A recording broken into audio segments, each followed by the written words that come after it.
2026 की ढेर सारी शुभकामनाएं। स्वागत सत्कार हो गया तो मेरे को दोबारा सबका सम्मान में बोलने की ज़रूरत नहीं है, और संस्था क्या कर रही है उसके बारे में बोलने की ज़रूरत नहीं है, क्योंकि ये भी बहुत लंबा हो गया।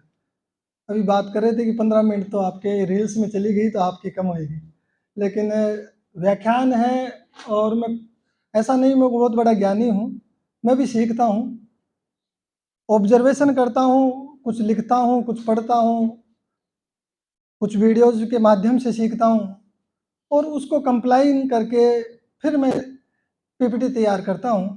तो उसमें सबसे बड़ा फ़ायदा ईमानदारी के साथ स्वीकार करता हूँ मैं तो, कि उसमें मेरा भी सबसे बड़ा फ़ायदा, यदि आप इसमें कुछ सीख के जाते हैं तो ये तो बहुत बड़ा परोपकार है ही, लेकिन मेरा अपना भी फ़ायदा है, क्योंकि मैं भी काफ़ी कुछ जब कुछ लिखता हूँ तो मैं भी सीखता हूँ। आज हम बात करेंगे उत्कृष्ट जीवन के बारे में। उत्कृष्ट जीवन हर पीढ़ी के हिसाब से अलग अलग तरीके से रहा है। आज हम 21वीं सदी की बात करेंगे कि आज उत्कृष्ट जीवन की कला, जो जीवन जीने की कला है, वो किस तरीके से हम उस कला को अपनाएं, ये आज हम बताने का प्रयास करेंगे। और इसमें शुरुआत मैं वहाँ से करूँगा कि सबसे पहले जो अलग अलग पीढ़ियों के लोग हम यहाँ बैठे हैं, किस किस तरीके से हमारी पीढ़ियों का वर्गीकरण हुआ और कैसे हम आगे बढ़ते गए। 3 पीढ़ियाँ जो हमारी हैं, वो 3 पीढ़ियाँ तो हमारी जो पुरातन पीढ़ियाँ हैं, वो 3 पीढ़ियाँ रही है। उसके बाद 5 पीढ़ियाँ ये नई आ गई है, तो काफ़ी लोग जानते भी होंगे, लेकिन फिर भी मैं आपको बता दूँ, जनरल नॉलेज के हिसाब से भी आपके काम की चीज़ है। जो मुख्य पीढ़ियाँ, पुरानी पीढ़ियाँ हैं, वो 3 पीढ़ियाँ हैं। एक तो ग्रेटेस्ट जनरेशन। ग्रेटेस्ट जनरेशन जो है 1901 से 1927 के बीच की जनरेशन को मानते हैं, और ये विश्व युद्ध का दौर रहा है, कठिनाई से जूझने वाले लोग इसमें हुए हैं। उसके बाद जो दूसरी जनरेशन आई, वो 1928 से 1945 के बीच की। 1928 से 1945 के बीच की जनरेशन है, उसको साइलेंट जनरेशन बोलते हैं। ये साइलेंट जनरेशन अनुशासन प्रिय रही और परंपरागत रूप से रही। इसके बाद आए बेबी बूमर्स। बेबी बूमर्स जो है पीढ़ी हमारी 1946 से 1964 की है, आर्थिक उन्नति और तकनीकी में बदलाव की साक्षी हैं। बेबी बूमर्स तो शायद यहाँ बैठे होंगे, 1946 से 1964 के बीच जिनका जन्म है, कोई है यहाँ पे जो इस पीढ़ी का है? 1900, आप है 5-7 लोग। इसके बाद आधुनिक पीढ़ियाँ हैं। 3 पीढ़ियाँ थी, पुरानी पीढ़ी है जो बेबी बूमर से, कुछ लोग हमारे बीच में।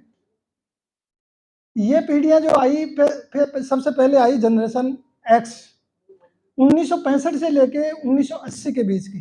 मैं भी जनरेशन एक्स का ही हूँ, और ये स्वतंत्र और व्यवहारिक इंटरनेट से पहले का दौर है। स्वतंत्र व्यवहारिक रहे और इंटरनेट से पहले का दौर।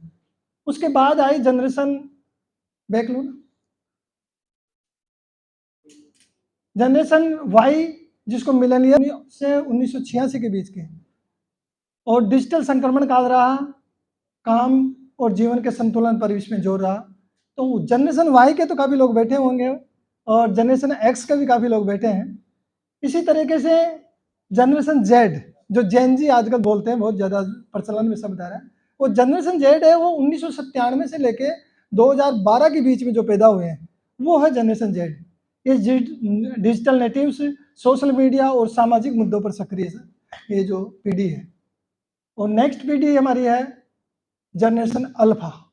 ये 2013 से लेके 2024 के बीच में जो बच्चे पैदा हुए हैं, वो जनरेशन अल्फा है, और ये पूरी तरह 21वीं सदी की स्मार्टफोन और ऑनलाइन शिक्षा से प्रभावित है। उसके बाद अब 2025 से 39 के बीच में जो बच्चे पैदा होंगे, वो कहलाएंगे जनरेशन बीटा। अभी विकसित हो रही हैं, और एआई और उन्नत तकनीक का दौर है। आने वाली जो पीढ़ी है, बहुत ही, आज का ज़माना भी काफ़ी लोग हम बैठे हैं, यदि एआई को हम समझ नहीं पाए तो सही बात, मायनों में अनपढ़ रह जाएंगे। जिस तरीके से फास्ट संचार क्रांति चल रही है, पिछले 50 साल में जो हमारा विकास हुआ संचार क्रांति में, वो पिछले 5 साल में हो गया, और आने वाले टाइम में और जल्दी होगा। तो हम सबको समय के साथ कदम बढ़ाने के लिए कहीं हम पीछे नहीं रह जाएं, इसलिए संचार क्रांति को हमें सीखना पड़ेगा और आगे चलना पड़ेगा। तो ये पीढ़ियाँ मैंने आपको बताई है। अब मैं बात करूँगा इन पीढ़ियों की, सब पीढ़ियों के लोग हम बैठे हैं। अब आज की जो 21वीं सदी में हम जी रहे हैं, इसमें किस तरीके से हम इस जीवन को उत्कृष्ट बना सकते हैं। सबसे पहले तो मैं बात करूँगा कि प्रकृति जो विशाल कायनात है, फीते से नापे तो फीते से नाप नहीं सकते, असीम है ब्रह्मांड। और इस प्रकृति के अंदर ऑब्जर्वेशन का मैं तो करता हूँ, यदि आप लोग ऑब्जर्वेशन करेंगे तो सही मायनों में आपका अज्ञान दूर हो जाएगा। और आज जो दुर्दशा है इंसान की, जो परेशानी में है, समस्याओं में, वो केवल एक ही कारण है, अज्ञान, क्योंकि वो जानता नहीं है। अब आप देखिए, सूर्य है, सूर्य रोशनी दे रहा है और वो वेल इक्विटेड है, जो है जैसा है वैसा है। इसी तरीके से बारीकी से आप देखिए, कोई बीज है तो बीज के अंदर क्षमता है पेड़ बनने की, ये सच्चाई है। और जानवरों में देख लीजिए, शेर है, शेर का नियम है कि शेर का जो उससे प्रकृति से मिला वो शिकार करके दूसरे जानवर को मार के ही खाएगा। शेर को अलग से कोई सिखाने की जरूरत नहीं है, भाई चलो आपके नुकीले दांत करने हैं या आपको ब्रश लेके ब्रश दांत साफ करने हैं, वो जो मिला है वो प्रकृति से मिला है, वो बिल्कुल उससे सक्षम है। इसी तरीके से हम लोग जो हैं, वो जो प्रकृति से जो बने हुए, हम हिस्सा प्रकृति के तो हैं। तो हम, हमारे अंदर जब बच्चा पैदा होता है तो वो सारी चीज़ें वेल सेटल हैं, हमारे को और चीज़ों की जरूरत नहीं है। अब ये जब सब सक्षम है, हर चीज़ प्रकृति से इस तरीके की बनी हुई है, तो इस बात से एक चीज़ हमें बिल्कुल समझ में आनी चाहिए। आप लोग इस बात से क्या समझ रहे हैं, कोई बता सकता है भाई ये जो मैं बात कह रहा हूँ इससे हमें क्या समझ में आता है? कोई जवाब दे सकता है इस चीज़ का? बारीकी से सोच रहे होंगे भाई इसका मतलब क्या हुआ। वर्मा साहब, भाई जो चीज़ अपनी अपनी जगह फुल क्षमताओं के साथ प्रकृति ने बनाई है वो सब सेट है, और हम भी उसी प्रकृति के हिस्सा है। संतुलन भी कह सकते हैं इसका।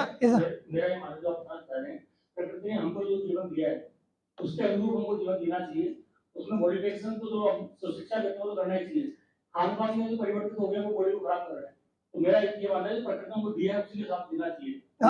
वो तो खैर है ही, लेकिन मैं बताऊं इसका मूल जो बात है ये है कि जो हमारे पास ज्ञान है हमें बाहर से लेने की जरूरत नहीं है।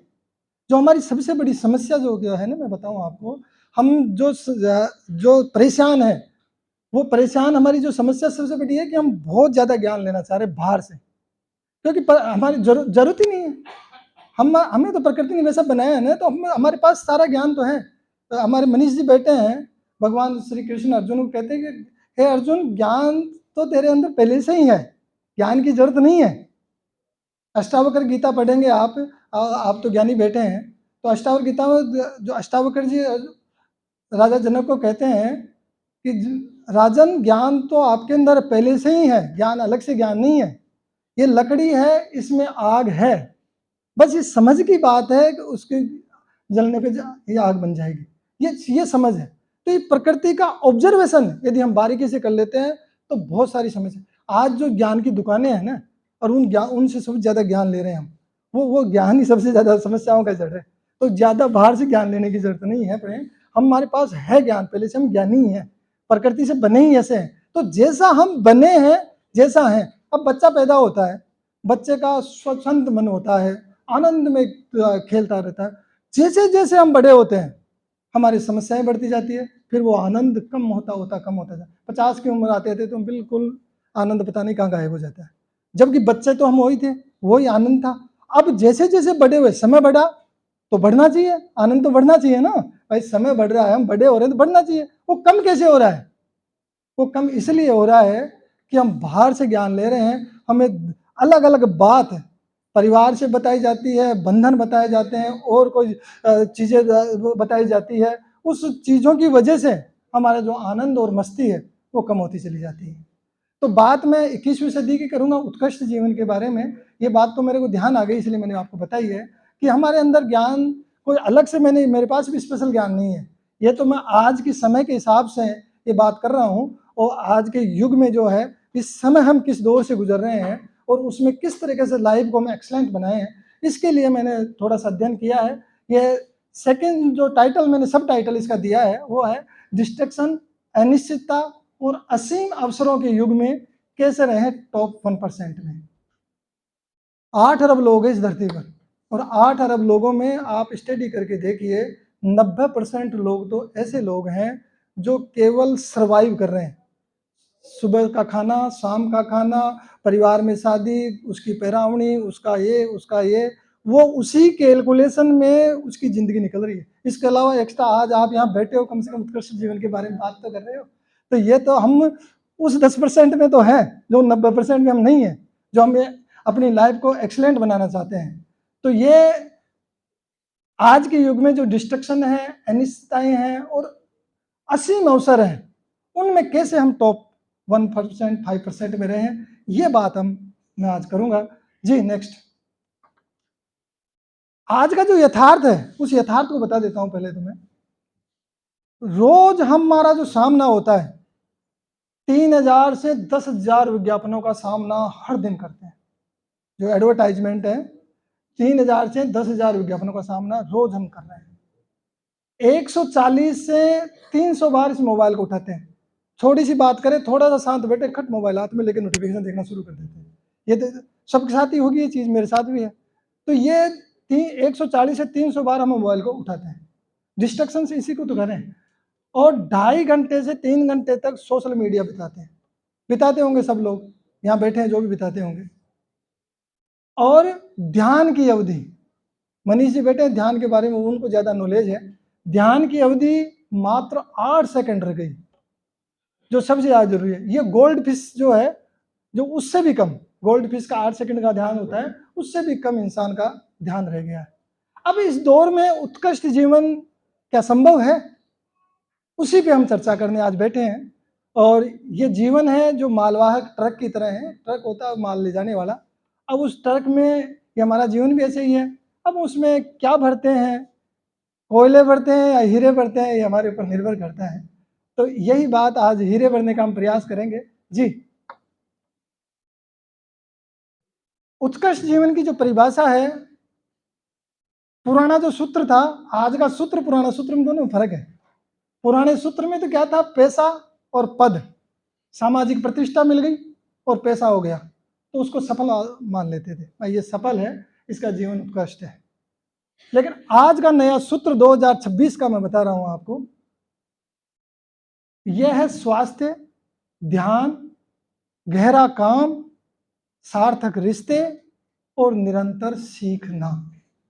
ये जो 5 चीजें हैं, ये आज का सूत्र है सफलता का। अब पैसा और पद से दूर हो गए अपनी, ये चीजें हमारी सफलता को तय करती है। जीवन जीने का मकसद होना चाहिए, अपने आप पर विश्वास होना चाहिए, और जीवन में खुशियों की कमी नहीं है, उन्हें मनाने का अंदाज होना चाहिए। जो लोग करुणा, ईमानदारी और निस्वार्थता जैसे पवित्र उद्देश्य अपनाते हैं, वे स्वयं के साथ लाखों लोगों के जीवन को आलोकित करते हैं। जी, अब 5 बड़े बदलाव जो 21वीं सदी में आए, क्या क्या है। एक तो अटेंशन इकोनॉमी। अटेंशन इकोनॉमी क्या है, ध्यान ही जो नया मूल्यवान संसाधन है।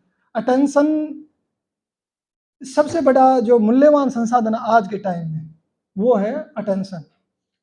दूसरा है क्रिएटर इकोनॉमी। हर कोई कंटेंट क्रिएटर बन सकता है। कंटेंट क्रिएटर का मतलब समझते हैं, बच्चे बैठे, पूरी फौज बैठी है उधर, तो ये सब समझ रहे हैं कंटेंट क्रिएटर का मतलब। और रिमोट और गिग वर्ल्ड, स्थान और समय की जो आज़ादी है, वो आज का बदलाव है। घर बैठे रात को 1 बजे भी कुछ मंगाया आ गया। और mental health crisis, mental health depression, burnout record स्तर पर है। पहले समझते नहीं डिप्रेशन होता क्या है, आजकल तो बहुत ज़्यादा है, बीमारी यही बची है डिप्रेशन वाली। तो एआई रिवॉल्यूशन में एआई हमारा जूनियर बन गया है। अब हम सीनियर को क्या करना है, ये ज्ञान जरूरी है। क्योंकि एआई में आप जो भी कुछ, मैंने भी काफ़ी चीज़ें ली है एआई से, तो आप डालोगे कुछ भी, कुछ जो चाहिए वो मिलेगा। अब ये तो जूनियर का काम तो एआई कर रहा है, लेकिन हम सीनियर हो गए, बॉस हो गए। अब हम सीनियर को क्या करना है, ये ज्ञान हमारे लिए बहुत जरूरी है। जी, उत्कर्ष जीवन के 6 स्तंभ मैंने तैयार किए हैं, जो मुख्य ढांचा है इसका उत्कर्ष जीवन के लिए। 6 स्तंभ क्या क्या है? पहला है डीप फोकस, गहन एकाग्रता। समस्या सबसे बड़ी इसकी है, फोकस की। हम फोकस्ड नहीं है। मैं कोई सीरीज देख रहा था, तो एक लड़का और लड़की आपस में पढ़ाई, दोनों दोस्त थे, पढ़ते थे। अब दोनों जितना लाइब्रेरी में दोनों समय से पढ़ते थे, टाइम दोनों साथ साथ पढ़ते थे, पढ़ाई बिल्कुल बराबर कर रहे थे। लेकिन जब लड़का टॉप पे आया रिजल्ट के बाद, और लड़की के बहुत कम नंबर आए। अब लड़की ने लड़के से पूछा, एक बात बता, मैं भी उतना ही पढ़ रही हूँ, तू भी उतना ही पढ़ रहा है, तू टॉप आ गया, मैं कैसे पीछे रह गई? फिर उसे एक शब्द बोला उसने, वो शब्द मैंने पकड़ लिया उसमें शब्द। उस लड़के ने बोला फोकस, क्योंकि उसने फोकस पढ़ाई की। हमारा फोकस नहीं रहता है, ये काम कर रहे हैं, दूसरे काम में खट, दूसरी बात में दूसरी तरफ चले गए। और जब फोकस्ड आप ऑफिस में वर्क करते हैं, हमारे बच्चे भी ऑफिस में वर्क करते हैं, थोड़ा सा काम कर रहे हैं, नोटिफिकेशन आया, नोटिफिकेशन देख लेगा, उधर का फोकस हटा, काम बिगड़ा। ये बहुत ज्यादा हो रहा है। तो डीप फोकस, गहन एकाग्रता के बहुत जरूरी है आज के टाइम। और दूसरा है फिजिकल विटालिटी, शारीरिक जीवन शक्ति। फिजिकल विटालिटी, शरीर स्वस्थ नहीं है तो कुबेर का खजाना भी बेकार है, सच्चाई है। तो सबसे काम है डीप फोकस का तो करना ही है। उसके बाद अपने लिए रोज आप 1 घंटा रोज निकालें। क्योंकि मैं इसलिए बोल पा रहा हूँ क्योंकि मैं डिसिप्लिन से जीने का प्रयास करता हूँ। क्योंकि जुबान आदमी की तब खुलती है जब खुद आदमी उसको अपनाता है। अभी कोई कह रहा था कि वो इस तरह जो फिजिकल विटालिटी है, यदि आप नियम से चले, पूरी प्रकृति नियम से चल रही है, नियम से आउट नहीं है। नियम से आउट होते हैं तो हम वहीं एक्सीडेंट का खतरा। ट्रैफिक में भी आदमी जाता है, थोड़ा सा नियम आउट किया, एक्सीडेंट। तो हमारा जीवन में नियम है, नियम से बना हुआ है, प्रकृति ने नियमों से बनाया हमें। उस नियम से हम जब आउट जाते हैं तभी परेशानी होती है। तो फिजिकल विटालिटी के लिए, स्वस्थ शरीर के लिए और शारीरिक शक्ति के लिए रोज आप कम से कम 1 घंटा अपने शरीर को दें रोज। मैं अपना एग्जाम्पल बता रहा हूँ आपको। मैं देखने गया था, ये जो मूवी आई थी भाग मिल्खा भाग, तो भाग मिल्खा भाग देख रहा था, तो मैं मिल्खा से इतना इंस्पायर नहीं हुआ, इतना फरहान अख्तर से हुआ। मैं बैठा था, टी शर्ट पहन रखी थी मैंने देखा, मैं जब वो दौड़ दौड़ के किस तरीके से शरीर बना लिया, मैं अपने आप को देख रहा था, मेरे का पेट बाहर आ रहा था। मैं सोचा यार, जब ये हो सकता है, मैं क्यों नहीं हो सकता, मैं क्यों नहीं कर सकता उस चीज़ को। मैंने इतना सा वहाँ से इंस्पायर हुआ जब नई नई पिक्चर आई। मैंने दूसरे दिन दौड़ना शुरू किया, थोड़ा दौड़ा, फिर थका, फिर पैर, उनको साहब को पता है, वो देखते रहते हैं हमारे को, और हमारा साहब। तो फिर दौड़ा, पैर दर्द हुए, फिर थोड़ा सा और स्पीड बढ़ाई, फिर थोड़ा और बढ़ाई। अब मैं बच्चों को पीछे छोड़ जाता हूँ। तो रोज आधा घंटा मैं दौड़ लगाता हूँ।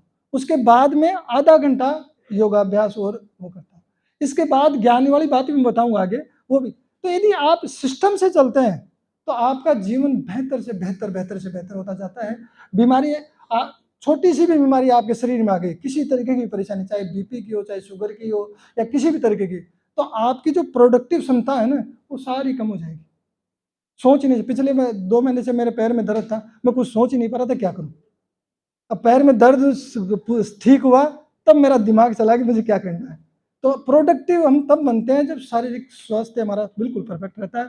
उसके लिए आप सबको काम करने की जरूरत है। ऐसा नहीं है कि यहाँ सुन रहे हैं और पल्ला झाड़ के चले गए, कोई फायदा नहीं है। पिछली बार भी जब हमने कार्यक्रम किया था तो मैंने एक बात बोली थी, क्योंकि 2025 चालू हुआ है और 2025 में सबको 365 पन्नों की डायरी मिली है। मैं शुरू में बात करना चाहता था, भूल गया।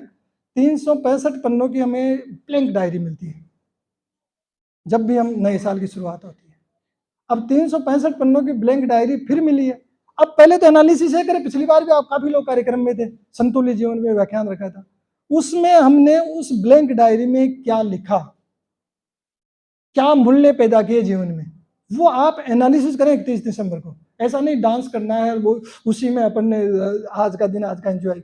वो एनालिसिस करनी है कि पिछले 1 साल में मेरी कितनी ग्रोथ हुई, वो ग्रोथ देखना जरूरी है। अब नहीं हुई, चलो छूट गया, फिर ब्लैंक डायरी मिली है 365 दिनों की। अब 365 दिन में हम हमारे जीवन को किस तरीके से एक्सलेंट और बेहतर बनाते हैं, ये रोज एनालिसिस करें। अब मैं बात करूंगा फिजिकल विटालिटी वाली बात होगी, शारीरिक जीवन शक्ति, इसका एग्जाम्पल भी बताऊंगा लास्ट में। और इसके बाद है इमोशनल मास्टरी, भावनात्मक महारत। तन की तो बात सब करते हैं, मन की बात में नहीं जाती, मन की बात पकड़ में भी नहीं आती जल्दी से। हमारे मन पूरा एक समतल धरातल है, समतल मैदान है। उस मैदान में दो तरीके के घोड़े हैं, एक काला घोड़ा और एक सफेद घोड़ा। काला घोड़ा हमारी नेगेटिविटी को दर्शाता है, सफेद घोड़ा हमारी पॉजिटिविटी को दर्शाता है। किस घोड़े को कितनी घास डाल रहे हैं आप, वो उतना ही ताकतवर बनता जाएगा। समस्या क्या है, हम काले घोड़े को ज्यादा घास डाल देते हैं। छोटे से किसी ने बोला, किसी ने बात करी, किसी ने कुछ कहा, उसने मेरे को यूं कह दिया। अहंकार जो पतन का सबसे बड़ा कारण है, हमारी समस्या का सबसे बड़ा, वो अहम ही है। मेरे साथ ऐसा क्यों, मैं कोई कम थोड़ी हूँ, ये सबसे बड़े। तो किसी की हम बात करते हैं, ईर्ष्या करते हैं, और कोई बात करते हैं, तो ये सारी चीजें जो है वो काले घोड़े को घास देने वाली है।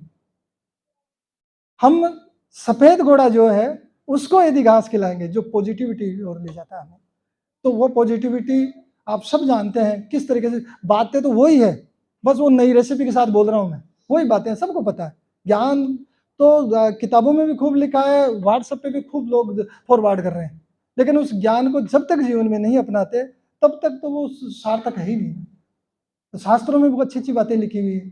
तो आज हम बात ये कर रहे हैं कि जो बातें हैं, अच्छी बातें तो खूब है, उन बातों को हम जीवन में उतारें, तब भी हमारा जीवन सार्थक और उत्कृष्ट बन सकता है। तो इमोशनल मास्टरी वो है भावनात्मक महारत, जब उस सफेद घोड़े को हम ताकतवर बनाएंगे, और वो ताकतवर आप खुद एनालिसिस करके बना सकते हैं। अभी 2-4 दिन पहले मेरे पास एक फोन आया, किसी महीने भर पहले फोन आया था, कोई समाज के बंधु थे कि साहब एक बच्ची है, उस बच्ची को आप अकेली पढ़ रही है, उसके साथ कोई कंपटीशन की तैयारी कर रही है, उसको रहने की व्यवस्था करवा दो सर। अब चारों तरफ से फोन इसलिए आते हैं कि माला जी मदद करते हैं संस्था के माध्यम से, तो इसलिए मेरे पास खूब फोन आते हैं इस तरीके के। तो मुझको सर देखेंगे, बात करेंगे, लड़की को नंबर दे देना, मैं बात कर लूँगा।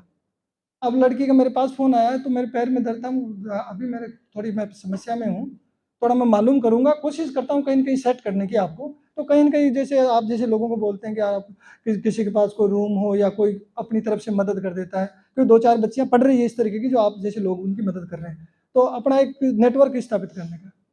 तो बच्चे ने 2-4 बार कहा, मैंने बात कही, फिर मैंने 2-4 बार फ़ोन नहीं उठाया उसका। अभी 2-4 दिन पहले उसका मैसेज आता है कि समाज में ऐसे लोग तो होने ही नहीं चाहिए, तो समाज में ऐसे लोग तो होने ही नहीं चाहिए, तो आप लोगों की वजह से ये समाज गर्त में जा रहा है। अब आप बताओ, आदमी को तो ऐसे आएगा नहीं यार, जवाब तो दूंगा मैं इसको लेकिन मैंने जवाब नहीं दिया। तो इसलिए ये क्योंकि मुझे इमोशनल ये जो मास्टरी है, ये भावनात्मक महारत मेरी खराब नहीं करनी। संस्था कोई चलाते हो तो आप 10 लोग 10 बातें करेंगे आपके साथ। कोई कहता है कमा रहा है, कोई कहता है ये तो लूट रहा है, कोई कहता है अपना घर भर रहा है, कोई क्या कहता है, बहुत सारे लोग नेगेटिव बात करते हैं। लेकिन हम अपने मन को विचलित कर दिए और हमने काले घोड़े को घास डाल दी, तो समझ लो फिर हम निम्नता की तरफ चले गए जी। ये चौथा है जो हमारा कंटिन्यूस लर्निंग। 3 पॉइंट हो गए, deep focus, physical vitality, emotional mastery और कंटिन्यूस लर्निंग। मौजूदा कौशल को निरंतर सीखना, आज की जो कौशल है उसको सीखने का काम करना। जैसे मैंने अभी बताया एआई के बारे में आज की सख्त आवश्यकता है, हमें सीखनी चाहिए, किस तरीके से काम करती है वो सीखनी चाहिए। अब आप छोटी सी बात हो, बच्चों को देते हैं, यार देख रहे भाई मैथ समझता नहीं, अरे भाई अपन क्यों नहीं समझते, समझो ना, समझने में कहाँ दिक्कत है भैया, सीख सकते हैं ना। तो ये आप कंटिन्यूस लर्निंग। दूसरी चीज 5वां है पर्सनल ब्रांड और नेटवर्क। व्यक्तिगत ब्रांड किस तरीके से बनता है, अपनी अनूठी विशेषताओं और कौशलों व मूल्यों को उजागर करता है।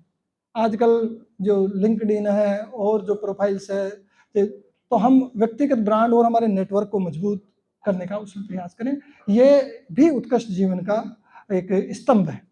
और छठा जो स्तंभ है जिसके लिए संस्था काम कर रही है, पर्पज और कंट्रीब्यूशन। जीवन में आपके उद्देश्य नहीं है खाया पिया और सो गया, ये तो जानवर भी कर रहे हैं। तो यदि हमने भी खाया पिया सोया और किसी ने कहा कि साहब एक बच्चा स्कूल, आप जैसे स्कूल में था, तो किसी ने पूछा कि क्यों पढ़ रहे हैं, कि सब पढ़ रहे हैं तो इसलिए मैं पढ़ रहा हूँ। तो कोई कहे क्यों जी रहे हो, सब जी रहे हैं तो मैं जी रहा हूँ। तो वो जीना नहीं है, तो वो पर्पज होना चाहिए जीवन में। आज संस्था चला रहे हैं हम, तो ये पर्पज है हमारे जीवन का। यदि लाइफ में कोई पर्पज सेट कर लिया आपने, तो आपका जीवन बहुत ही सरल और इतना आनंदमय बन जाएगा। क्योंकि लोग बिना पर्पज की जिंदगी जी रहे हैं, इसलिए परेशान है। कोई ना कोई पर्पज लाइफ में ले लेते हैं हम। आज हमने पर्पज लिया हुआ है, साहब बिल्डिंग बनाएंगे, मैं विजुलाइज करता हूँ ऐसे बच्चे रहेंगे, ऐसे बुजुर्ग रहेंगे, तो वो पर्पज है। उस पर्पज के लिए हम काम कर रहे हैं, निरंतर काम कर रहे हैं। ऐसा पर्पज है लाइफ में, कुछ भी आप पर्पज ले। फिर दूसरी चीज है कंट्रीब्यूशन, पर्पज के साथ कंट्रीब्यूशन। जीवन का उद्देश्य तय करें और समाज और समुदाय के कल्याण में हमारी क्या भागीदारी है, ये सुनिश्चित करें। ये जरूरी है। मेरे बच्चे, मेरा परिवार, मेरा बच्चा तो अमेरिका में पढ़े, और पड़ोसी का बच्चा कुछ सरकारी स्कूल में जा रहा है, नहीं जा रहा है, कोई रोड पे सो रहा तो सो रहा, और मैं 5 उसमें सो रहा हूँ शानदार डुप्लेक्स में। तो ये संवेदना कहीं है, ये संवेदना हमारे बीच में कंट्रीब्यूशन से ही आ पाएगी। और समाज और समुदाय के कल्याण में हम कैसे भागीदार बन सकते हैं, यह भी उत्कृष्ट जीवन का स्तंभ है, छठा स्तंभ। नेकी व्यर्थ नहीं जाती, हरी लेखा जोखा रखते हैं, औरों को फूल दिए जिसने, उसके भी हाथ महकते हैं। तो जीवन का प्रबंधन ठीक हो तो हम उत्कृष्ट जीवन का निर्माण कर सकते हैं। इन 6 स्तंभों से हमारा प्रबंधन ठीक कर सकते हैं जी। अब बात करूंगा मैं डीप फोकस की। डीप फोकस, क्योंकि पहले पॉइंटों में मैंने उसमें भी बोल दिया विस्तार से। 2025 में जो सबसे महंगी चीज है 2000, तो ये है अनब्रोकन ध्यान, जो नहीं टूटने वाला ध्यान। मैं जब ध्यान लगाने की कोशिश करता हूँ तो यूं विचार इधर उधर उधर कोई लगते नहीं। अब हमारे मनीष जी लगाते हैं, मनीष जी का तो, क्योंकि आप धीरे धीरे लगाओगे तो आपका ध्यान स्थिर होगा। अब एक दिन करते हैं यार ध्यान तो लगता ही नहीं, छोड़ो इसको। इसके बजाय आपको एक और बात बता दूं आपको, योग निद्रा। कितने लोग योग निद्रा करते हैं? तो करता है योग निद्रा हमें वो, हाँ ये योगा वाले जरूर करते हैं, ये करते हैं, आप भी करते हो। योग निद्रा आप 10-15 मिनट की कर लेते हैं तो आप बिल्कुल फ्रेश महसूस करते हैं। और गाइडेड करो, क्योंकि बिना गाइडेड तो आपके ध्यान इधर उधर भाग जाएगा, भागता ही भागता है। और गाइडेड करेंगे, आजकल तो कानों में लगाने का एयरफोन आते हैं, पूरा वो लगा के और वीडियो उसका डाउनलोड करें। मैं तो वीडियो डाउनलोड करके रखता हूँ। और योग निद्रा, थोड़ा सा थकान महसूस करता हूँ, स्विच ऑफ किया मोबाइल, योग निद्रा करता हूँ, बिल्कुल फ्रेश हवा में की तरह दौड़ता हूँ फिर। तो ये आप सबसे मैं कह रहा हूँ, आप योग निद्रा करें यदि थोड़ा सा थकान महसूस करें। और वीडियो या ऑडियो ये आप डाउनलोड करें, और उसके जो गाइडेड है उस गाइडेड के हिसाब से आप ये ध्यान या अनब्रोकन ध्यान उसी तरफ तभी बढ़ सकता है। बाकी तो और भी बहुत सारी चीजें हैं, उसके लिए तो अलग से विस्तार से इसमें बहुत बड़ी बात की जा सकती है। केल न्यूपोर्ट एक प्रसिद्ध अमेरिकी लेखक है, जॉर्ज टाउन विश्वविद्यालय में कंप्यूटर साइंस के प्रोफेसर हैं। इन्होंने एक किताब लिखी डीप वर्क। ये कुकू एफएम कितने लोग सुनते हैं? कुकू एफएम पे बुक्स वगैरह सुनते हैं? आप सुनते हैं। तो कुकू एफएम एक वो है, ऐप है। उस ऐप पे आप बहुत सारी किताबें हैं।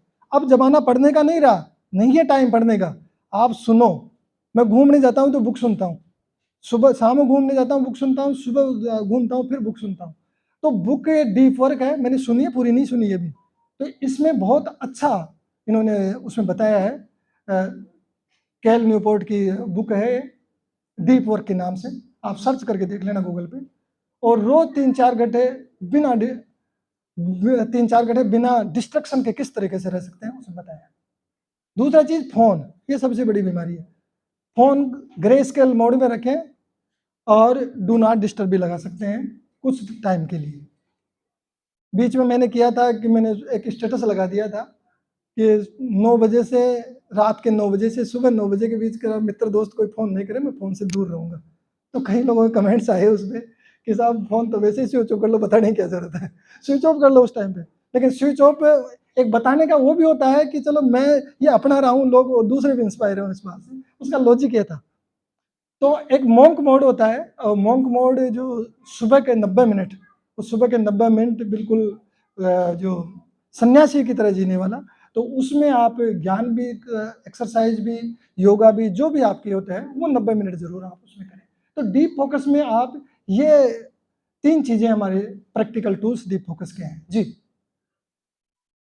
अब फिजिकल विटालिटी की बात जो मैंने पहले बताई, 7-8 घंटे की नींद जरूरी है। अब 10-10 घंटे पड़े रहते हैं, 11-12 घंटे पड़े रहते हैं, फिर बीच में नींद छूट गई, फिर गायब, तो वो कैलकुलेशन आपकी ऐसे नहीं बैठेगी। तो उसमें 7-8 घंटे की प्रॉपर यदि आप नींद ले लेते हैं, नींद पूरी नहीं होती है, वो सबसे बड़ी बीमारी की दिक्कत है।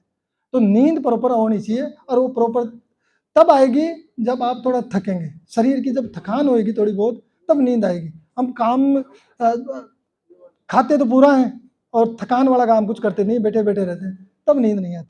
तो शाम को आप खाना खाने के बाद 2-4 कदम चलोगे आप, 1000-2000, तो उसके बाद आपकी थकान होगी तो नींद अच्छी आएगी। तो ये 7000 से 10,000 कदम रोज फिजिकल विटालिटी के लिए, 7000 से 10,000 कदम। कौन चलता है इतना? कोई चलते हैं? ये चलते होंगे, काफी लोग हैं, इसका मतलब सेहत को लेके सजग हैं लोग लेकिन आप और लोग जो नहीं चलते हैं वो भी चलो। और स्ट्रेंथ ट्रेनिंग जो है, ये 3-4 बार सप्ताह में स्ट्रेंथ ट्रेनिंग, एक्सरसाइज जो है स्ट्रेंथ। और शुगर 25 ग्राम, ये कितना होता है मुझे पता नहीं, मैंने भी इंटरनेट से लिया है, 25 ग्राम प्रतिदिन, इससे ज़्यादा शुगर नहीं लेनी चाहिए। और उदाहरण देखें तो आप एलन मस्क को देख लीजिए, जानते हैं सब एलन मस्क के बारे में, और विराट कोहली को तो सभी जानते हैं वैसे भी। तो ये दोनों का जो जीवन है, फिजिकल विटालिटी है, जो यही है इनके जो सेहत का राज है जी। इमोशनल मास्टरी की बात मैंने पहले की, काला घोड़ा सफेद घोड़ा बताया मैंने आपको। भावनाएं ही अब कैरियर तय करती है। 3 प्रैक्टिस इसके लिए हमें करनी है। पहली प्रैक्टिस डेली जर्नलिंग, 5 मिनट सुबह शाम अपने विचारों, भावनाओं को, दैनिक घटनाओं को रोज लिखना। डायरी लिखते हैं, पहले मैं भी लिखता था, आजकल नहीं लिखता हूँ, लेकिन डायरी कितने लोग लिखते हैं भाई, आज दिन में क्या घटित हुआ? हाँ, काफी लोग लिखते हैं। तो 5 मिनट सुबह शाम अपने विचारों और भावनाओं, घटनाओं को लिखना। दूसरा है मेडिटेशन और स्तोत्र। इसमें क्या है कि आप सिमरन, भजन, हेड स्पेस, गायत्री मंत्र, कोई भी कुछ भी 10-15 मिनट आप ये सुनिए। तीसरा है ट्रिगर पॉज रेस्पॉन्ड। ये एक नियम है, ट्रिगर पॉज रेस्पॉन्ड। ये नियम क्या होता है? ये नियम कहता है कि किसी ट्रिगर, उत्तेजना, उकसावे के बाद तुरंत प्रतिक्रिया नहीं दें। जैसे मैंने अभी एग्जांपल दिया कि बच्चे का ऐसे मैसेज आया, ऐसे बहुत आते हैं मेरे पास, तो मैं प्रतिक्रिया देता नहीं, मैं चुप हो जाता हूँ, फिर सोचता समझता हूँ, लगता है हाँ ये बात बोलनी चाहिए तो बोलता हूँ।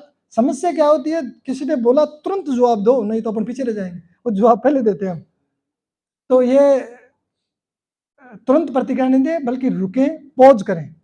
पॉज का मतलब ये ट्रिगर, पॉज और रेस्पॉन्ड, सोचे समझे फिर जवाब दें। तो ये जो है 3 प्रैक्टिस इमोशनल मास्टरी के लिए बहुत बेहतर है जी। इसके बाद चौथा जो स्तंभ है कंटिन्यूस लर्निंग का। पुराना तरीका था डिग्री और नौकरी, पढ़ाई करते इसलिए थे, वह नौकरी लगनी है। अब नया तरीका चेंज हो गया, हर 18 से 24 महीने में नया स्किल सेट करना जरूरी है। हमने ग्रेजुएशन कर ली, और ग्रेजुएशन करें हम तो पढ़े लिखे हैं, आज के हिसाब से आपने स्किल सेट नहीं करी तो कोई पढ़े लिखे नहीं, सब अनपढ़ है। तो आज के हिसाब से, नए ज़माने के हिसाब से 18 से 24 महीने में कोई न कोई नई स्किल सेट करना जरूरी है। ये कंटिन्यूस लर्निंग 2 का पार्ट है। और 2026 के हाई इनकम स्किल्स जो है prompt engineering plus AI tools. ये प्रॉम्प्ट इंजीनियरिंग वो है जो आपको टूल्स बताती है, क्या वर्ड डालते हो तो आप मतलब एआई से किस वर्ड में आप पूछो, ये है प्रॉम्प्ट इंजीनियरिंग। तो ये बच्चे जो पढ़ रहे हैं ये तो पढ़ाई ही कर रहे हैं उस चीज़ की, लेकिन ये हम लोग भी पढ़ सकते हैं। और नो कोड डेवलपमेंट, ये एक सॉफ्टवेयर है, विकास निधि है, जो उपयोगकर्ता को बिना किसी कोड लिखे ऐप्स, वेबसाइट और वर्कफ्लो बनाने में सुविधा देती है। दूसरा शॉर्ट फॉर्म वीडियो एडिटिंग। आज की जो इनकम की स्किल है ना, ये है। अभी रील्स का ज़माना है, अभी आपको 9-10 रील इसलिए दिखाई क्योंकि हम भी अब प्रोग्राम करते हैं, रील्स बनाते हैं। 1 मिनट की रील को भी लोग तुरंत आगे बढ़ा देते हैं। 30 सेकंड की रील होती है, उसको भी नहीं देख पाते हैं पूरी। अब आप 15-15 मिनट के मैं वीडियो डालता हूँ तो कहाँ लोग देखेंगे? तो ये इतना एडिटिंग, वीडियो एडिटिंग, जो शॉर्ट एडिटिंग, ये भी हमें सीखने की ज़रूरत है। उसके अलावा पर्सनल ब्रांडिंग और लिंक्डइन और ये ट्विटर, एक्स जो आजकल बोलते हैं, इस पे अपनी पर्सनल ब्रांडिंग करें, अपने आप को परोस है कि मेरे अंदर ये कला है। तो ये लोग कर रहे हैं, और वो जो कर रहे हैं वो आगे जा रहे हैं, उनका जीवन उत्कृष्ट बनता जा रहा है। तो इनकम का साइड जो है, तन, मन और धन। तन स्वस्थ है, भावनात्मक महारत भी आप हासिल कर चुके हो, धन नहीं है तो फिर आप पीछे रह जाओगे। तो धन ऐसा नहीं है कि वो यहाँ, वो ज्ञान नहीं कि साहब माया छोड़ो, माया बहुत जरूरी है। बिना धन के आप एक कदम नहीं उठा सकते। आज ये प्रोग्राम भी करें तो धन नहीं हो तो ये भी नहीं कर सकते। तो इसलिए धन तो बहुत जरूरी है, और धन के लिए काम करना भी बहुत जरूरी है। तो धन जब तक आपके तीनों चीज, तन भी, मन भी, धन भी, तीनों का संतुलन सही हो जाएगा तो आपका जीवन उत्कृष्ट हो जाएगा। तो कई लोग क्या है साहब, चलो तन और मन के लिए काम कर रहे हैं, धन की जरूरत नहीं है। बड़े बड़े आप जो हिमालय पे जाते हैं, वो जो सन्यासी है ना, परेशान है, वो भी सही नहीं है, ये और बता दूं आपको, क्योंकि धन के अभाव में। तो धन तो बहुत जरूरी है जीवन जीने के लिए, तो धन के लिए तो काम करना बहुत जरूरी है। और नियम जो है, हर हफ्ते 5 से 10 घंटे नया सीखें, हमेशा नया सीखने का प्रयास करें। तो ये कंटिन्यूस लर्निंग का जो पार्ट है, ये स्तंभ बहुत बड़ा है उत्कृष्ट जीवन के लिए आज के 21वीं सदी में जी। इसके बाद है 5वां स्तंभ, पर्सनल ब्रांड और नेटवर्क, जो मैंने अभी बात करी। गोल्डन रूल है, 2030 तक 80% जॉब अनपोस्टेड होगी। अनपोस्टेड मतलब उनकी कोई वैकेंसीज होगी नहीं 2030 तक, आप समझना इस बात को। और आज का जो रिज्यूमे है वो ट्विटर और लिंक्डइन प्रोफाइल पे चलता है। मैं जब बात करता हूँ बच्चियों से तो वो कहते हैं कि पापा वहाँ वैकेंसी आई, वहाँ तुम्हारे कैसे पता पड़ता है? अखबार तो मैं पढ़ता हूँ कि लिंक्डइन पे है। तो वो लिंक्डइन पे हम यदि प्रोफेशनल प्रोफाइल्स जो है लिंक्डइन पे है आपकी, तो आप आगे बढ़ सकते हैं। पोर्टफोलियो का ज़माना हो गया है, वो जो बायोडाटा वाला ज़माना नहीं रहा। और गिव पहले, आस्क बाद में, पहले दें और उसके बाद में पूछें। हर महीने 3 नए मेंटर्स बनाएं जो आपसे 5-10 साल आगे हो। ये जरूरी है कि जो आपसे आगे चल रहा है उसको मेंटर बनाए। नहीं तो हम क्या सोचते हैं यार, उससे जो आगे बढ़ता है उसी से ईर्ष्या करने लग जाते हैं, पूछना तो दूर, उससे ईर्ष्या करने लग जाता, आगे बढ़ रहा है अपने आप पता नहीं क्या समझते, जबकि उससे सीखना चाहिए जो आगे बढ़ रहा है, तो उसको मेंटर बनाना चाहिए। छठा है पर्पज और कंट्रीब्यूशन, जो मैंने बात अभी पहले बताई। बिना उद्देश्य के सारा पैसा धन है वो सब खोखला है। हमारे जो उद्देश्य हैं, इरादे हैं, उनको 4 श्रेणियों में बांटा गया है। 4 श्रेणियां कौन कौन सी है? पहली है तामसिक श्रेणी, अज्ञानता का स्तर। स्वार्थ और हानिकारक उद्देश्य से प्रेरित कार्य, जैसे व्यक्तिगत लाभ कि दूसरों का शोषण करना, इस तरह की। हमारा अपना स्वार्थ हो, मेरे बच्चे अच्छे पढ़े, मैं इसलिए, उसके लिए कई सारे उद्देश्य आदमी बनाता है और वो दूसरों का शोषण करके इकट्ठा करता है। ये तामसिक उद्देश्य होता है, अज्ञानता का स्तर है। और दूसरा है राजसिक। राजसिक जो उद्देश्य है, इरादा है, वो है आसक्ति का स्तर। भौतिक सुख समृद्धि एवं स्वार्थपूर्ण संतुष्टि की इच्छा से प्रेरित कार्य। हमारे अपने भौतिक सुख समृद्धि के हिसाब से हम जो संतुष्टि के लिए इच्छा से कार्य करते हैं वो है, जो अक्सर सामाजिक मान्यताओं के लिए दान का मुखौटा पहनते हैं। राजसिक, मैंने 21,000 दिए, जैसे अभी उन्होंने कहा नहीं मैं दे रहा हूँ लेकिन नाम मत बोलना। अब मैं 51,000 कहीं दिए और दूसरे दिन अखबार में नाम नहीं छपा तो हम निराश हो गए कि यार, तो वो है राजसिक, वो आसक्ति का जो उद्देश्य है आपका। तीसरा है सात्विक। सात्विक उद्देश्य है, यह सद्गुणों का स्तर, ईमानदारी, करुणा व उदारता से प्रेरित कार्य जो निस्वार्थता और उच्च आदर्शों को दर्शाता है। यह सात्विक, करुणा और उदारता से भरा हुआ। आपके जो पास एक उदारता किताब है, ये उदारता के सब्जेक्ट पे समर्पण संस्था काम कर रही है। चौथा है गुणातीत। ये गुणातीत क्या? दिव्य प्रेम का स्तर है, भावनाओं के प्रति समर्पण से प्रेरित कार्य जो मानवता के कल्याण के लिए किए जाते हैं। समर्पण संस्था के माध्यम से कर रहे हैं या और किसी माध्यम से हम कर रहे हैं मानवता के कल्याण, ये गुणातीत उद्देश्य है। तो हमारे जो उद्देश्य सात्विक और गुणातीत होने चाहिए, ये भी हमें तय करना है। जी, और रोज 3 सवाल रोज हम अपने आप से पूछें। आज मैंने किसके लिए मूल्य पैदा किया? अपने आप के लिए किया, दूसरों के लिए किया, समाज के लिए किया, और मैंने आज क्या बेहतर किया? ये एनालिसिस रोज करें। कल मैं किस एक चीज पर काम करूंगा, ये भी सोचें। ये 3 सवाल रोज हमें करने चाहिए। अच्छा, महाराजा विक्रमादित्य का उदाहरण मैं बताता हूँ। महाराजा विक्रमादित्य एक बार अपने गुरुजी के पास गए और गुरुजी के पास जाकर बोलते हैं कि महाराज, मुझे ऐसा कोई महावाक्य दीजिए कि मैं अपने ये जीवन जो है ये सार्थक हो जाए और दूसरों को भी प्रेरणा उससे मिले। ऐसा कोई वाक्य, ऐसा कोई ज्ञान मुझे दीजिए। तो उनके गुरुजी ने एक श्लोक लिख के दिया संस्कृत में। वो श्लोक लिख के दिया और उस श्लोक का अर्थ था कि आज डेली एनालिसिस करें, जब भी आप शाम को, कि आज के दिन में जब आप सो रहे हैं उस समय कर लें कि आज के दिन मैंने क्या भलाई का काम किया, क्या मैंने दूसरे के जीवन में मूल्य पैदा किए। ये इंसान को रोज समाज के लिए क्या किया, कमजोर व्यक्ति के लिए क्या किया, दूसरे पीड़ित व्यक्ति के लिए क्या किया, आज के दिन मेरा क्या हुआ, तो वो रोज डेली एनालिसिस इस बात ये करे कि आज मैंने क्या भलाई का काम किया। तो ये उस श्लोक का अर्थ ये था। तो वो श्लोक को महाराजा विक्रमादित्य ने अपना जो सिंहासन था ना वहीं लिखवा लिया, क्योंकि भूले नहीं इसलिए। क्योंकि जो भी चीज़ आपको रोज याद करनी है तो उसको या तो बेडरूम में लगा लो या फिर कहीं और लगा लो। तो सिंहासन पे उन्होंने लिखवा लिया, तो वो रोज एनालिसिस करते। एक दिन क्या हुआ, काम की इतनी आपाधापी थी और आपाधापी में वो कोई भलाई का काम ऐसा कुछ कर नहीं पाए। शाम को देख रहे थे, आज तो मैं सारा दिन जिंदगी ऐसी निकल गई, कुछ मैं कोई अच्छी चीज़ कर ही नहीं पाया, किसी के भलाई का काम कुछ भी नहीं कर पाया। आज तो बेचैन हो गए, नींद नहीं आई। वो बेचैन हो गया तो अपना दुसाला कंधे पर डाला और बाहर सड़क पर निकल गया। बाहर जाके देखता तो एक सर्दी में एक व्यक्ति ठुठर रहा था। अब ठुठरे हुए व्यक्ति से वो मिलते हैं और वो दुसाला था, उसको उड़ा देते हैं, क्या आप ये उड़ो। वो राजा का बहुत धन्यवाद करता है कि सर्दी में बहुत परेशान हो रहा था। राजा उड़ा के और घर आते हैं, बेड पर सोते हैं। फिर उन्हें आनंद की अनुभूति होती है कि आज जो काम मेरा बकाया था वो काम मैं अब करके आ गया हूँ और आनंद से नींद आ गई हूँ।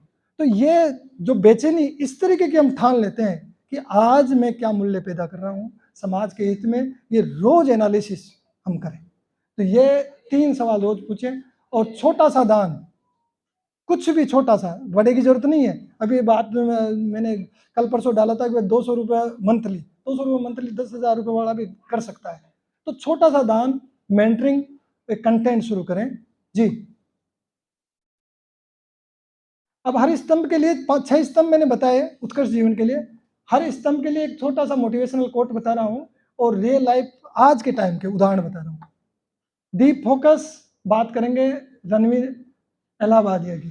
जानते हैं रणवीर इलाहाबादिया को? बच्चे तो सब जानते होंगे, वीडियो देखते होंगे आप लोग। और ये BS बाइसेप्स के नाम से इनका यूट्यूब अकाउंट है। और सबसे अंधेरे पलों में भी हम कैसे फोकस करके प्रकाश देख सकते हैं, उसमें अंधेरे पलों में भी ये उनसे सीख सकते हैं। फिजिकल विटालिटी में मिलन सोमन को जानते होंगे, हीरो। 60 साल की उम्र में भी आयरन मैन है। क्या जबरदस्त एक्सरसाइज करते हैं। और शरीर को स्वस्थ रखना एक कर्तव्य है, अन्यथा हम अपने मन को मजबूत और स्पष्ट नहीं रख पाएंगे, ये गौतम बुद्ध ने कहा है। जी, इमोशनल मास्टरी का उदाहरण गौर गोपाल दास को देख लेते हैं। सकारात्मक सोच से बड़ी शक्ति नहीं होती, भावनाओं को सकारात्मक दिशा देने का प्रयास करें। इसके बारे में मैंने पहले काला घोड़ा सफेद घोड़ा बता ही दिया। चौथा है लर्निंग में तन्मय भट्ट का नाम आपने सुना होगा। कॉमेडियन है, राइटर है, प्रोड्यूसर है और ये अब कोडिंग सीख रहे हैं। कोडिंग का मतलब कंप्यूटर की कोडिंग्स होती है ना, वो सीख रहे हैं 2025 में। जीवन का उद्देश्य सिर्फ जीना नहीं है, सीखना और पढ़ना है। जी, 5वां जो है हमारा स्तंभ पर्सनल ब्रांड। और पर्सनल ब्रांड का उदाहरण हम ये अंकुर वारिको को देख सकते हैं। ये उद्यमी हैं और टेक्निकल गुरुजी हैं। और खुद पर विश्वास करो, क्योंकि यही सफलता की पहली सीढ़ी है। और पर्पज और कंट्रीब्यूशन, सोनू सूद को ले सकते हैं। सोनू सूद 2020 से अब तक आप स्टडी करेंगे, जीवन का अर्थ आपके कार्यों से नहीं, आपके शब्दों से नहीं, जीवन का असली मतलब सेवा में है। जी, अब मैं पर्पज और कंट्रीब्यूशन की बात पे जो चैरिटी और दान के महत्व को बताता हूँ आपको। दान से न केवल दूसरों की मदद होती है, बल्कि ये दान देने वाले के जीवन पर भी सकारात्मक